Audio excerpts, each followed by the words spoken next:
Alors, je suis donc Frédéric Voringer. À l'origine, je suis ingénieur civil, mais j'ai eu une longue expérience à l'étranger, notamment dans l'aide au développement dans les pays émergents.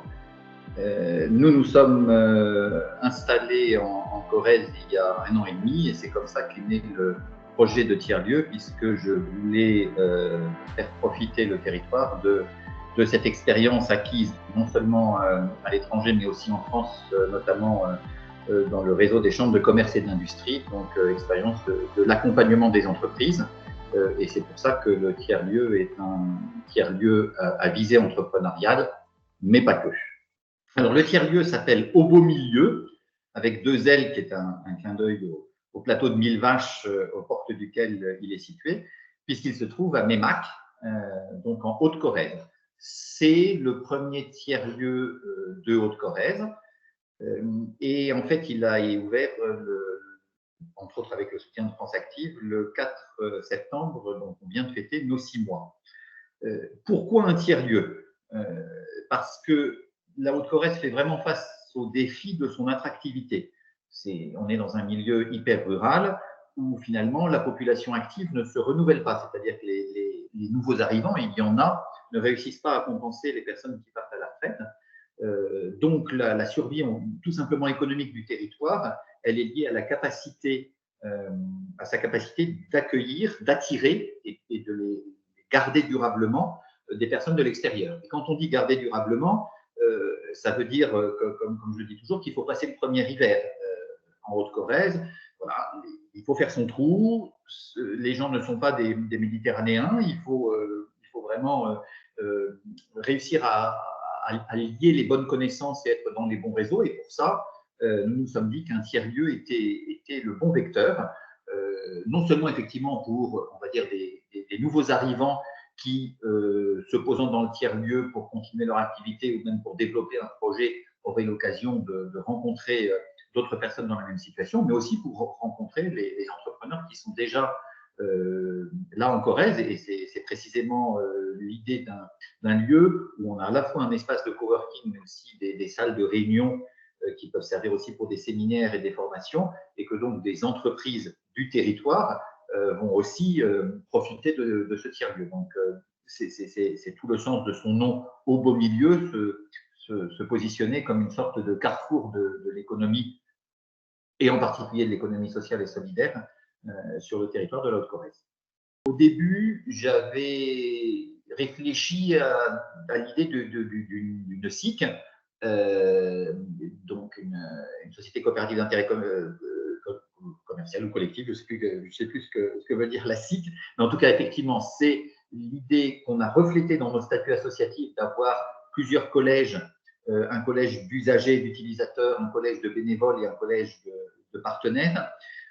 Maintenant, une SIC, c'est assez difficile à faire fonctionner. Enfin, il faut vraiment qu'il y ait une adhésion collective pour que, on va dire, les bénévoles, les adhérents deviennent des sociétaires. Donc, c'est un pas qui est complexe à franchir. Et donc, on a choisi d'abord de commencer sous forme associative, parce que ça, c'est facile de créer une association.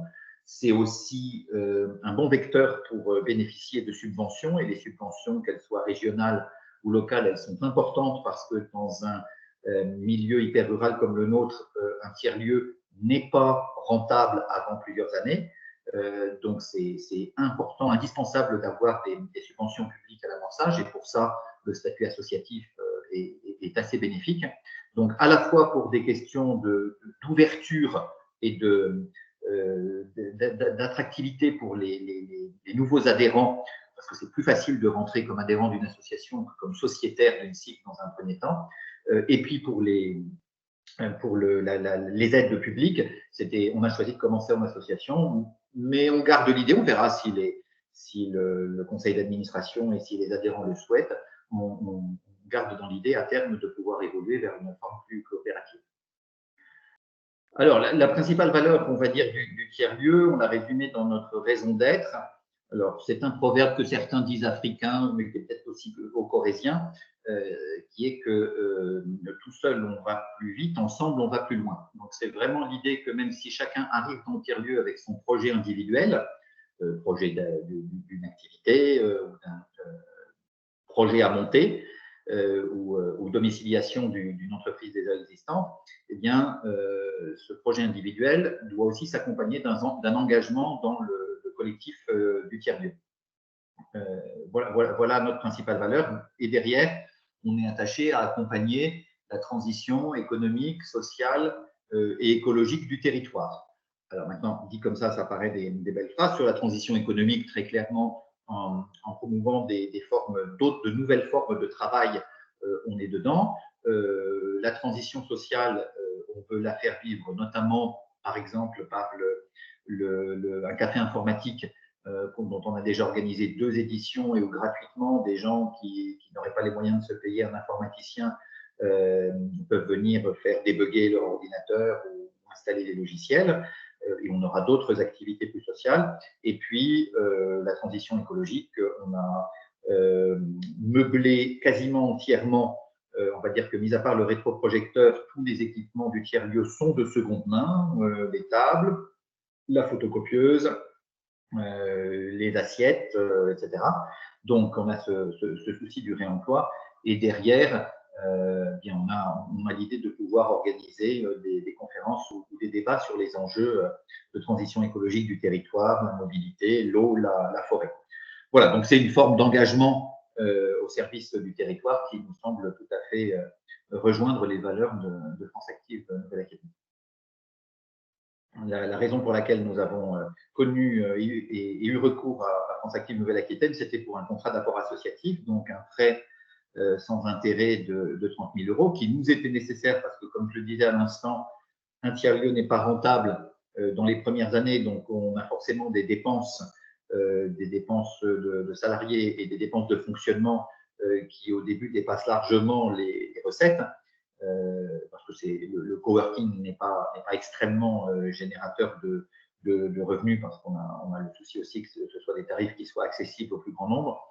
Donc, le temps que la location de salles et d'éventuels services aux entreprises puissent se développer, ben, il y a un gap de trésorerie, et c'est ce gap de trésorerie que venait combler le prêt, le contrat d'apport associatif de France Active Nouvelle-Aquitaine qu'on a connu via la région Nouvelle-Aquitaine, puisqu'on a bénéficié, on a été lauréat de l'appel à manifestation d'intérêt création de tiers-lieux de la région Nouvelle-Aquitaine, et il y a une convention entre la région Nouvelle-Aquitaine et France Active. Donc, quand la région est venue nous voir, elle a en quelque sorte amené dans ses valises France Active, voilà, et on vous a gardé.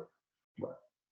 Et on va plus loin puisque on a même la chance d'avoir un salarié de France Active, plus précisément de la Fabrique à Initiative, qui est coworker à mi-temps, puisqu'il est némacois, coworker à mi-temps dans le Tirol. Donc ça, c'est encore une autre forme de coopération qui était inattendue, mais qui s'est développée par la suite.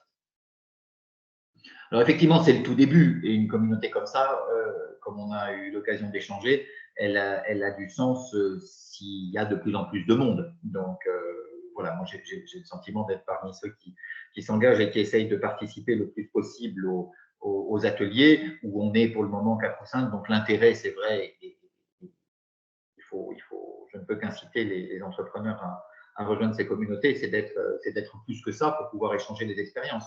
Après, les experts que vous mobilisez sont plutôt concrets et intéressants. Je pense au dernier atelier sur la responsabilité du dirigeant avec c'est cet atelier, par exemple, qui m'a fait découvrir le document unique d'évaluation des risques professionnels, qui était quelque chose à travers lequel j'étais complètement passé et qui est ressorti dans cet atelier. Voilà, ne serait-ce que pour ça, et ça nous a permis de nous mettre en conformité avec la loi, même si on n'a pas énormément de risques professionnels dans un espace de bureau.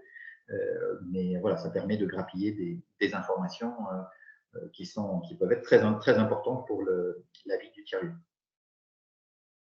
Alors, c'est évidemment, lui, la réciprocité, c'était la raison, hein, quand ça m'a été présenté par Claire Lamarsaud, qui nous avait vraiment accompagnés de manière exigeante sur l'octroi du contrat d'apport associatif, parce que je dois dire que je pense que j'ai été essoré au niveau du plan d'affaires par Claire, plus que je ne l'aurais été par n'importe quel banquier. Effectivement, ça me semblait une évidence de réciprocité. Voilà. Après, aller plus loin, tout dépendra effectivement de ce que donnera le réseau connexion et comment il va se développer, sachant que par ailleurs, on a déjà évoqué des projets de rencontres, de visites des lieux des membres de la communauté et on est tout à fait intéressé à recevoir du monde, si tant est que les gens prennent leur courage à deux mains pour aller jusqu'en Haute-Corrèze. Alors, ce n'est pas forcément un très bon conseil, mais je vais le donner quand même parce qu'il m'a été donné par un entrepreneur créateur de tiers-lieux, en l'occurrence à Saint-Léonard-de-Noblat. C'est de ne pas forcément faire comme on apprend à l'école, c'est-à-dire une étude de marché approfondie. Parce que quand on arrive avec des produits un petit peu nouveaux et innovants comme un tiers-lieu, dans un territoire comme la Haute-Corrèze, allez-vous en faire l'étude de marché à un moment donné, il m'avait dit, cet entrepreneur, de toute façon, c'est l'offre qui crée la demande. Donc, c'est parce qu'on se lance et qu'on ose ouvrir un tiers-lieu que les gens vont se rendre compte aussi que ça sert à quelque chose, un tiers-lieu. Ce que n'aurait pas forcément montré une étude de marché. Maintenant, effectivement, ça va avec quelques angoisses parce que justement, le temps que ça démarre, c'est assez lent et il faut s'inscrire dans le paysage. D'où l'intérêt aussi d'être dans un réseau pour être, d'ailleurs, donc plusieurs réseaux pour être un petit peu moins seul dans cette période de démarrage où parfois on attend le client.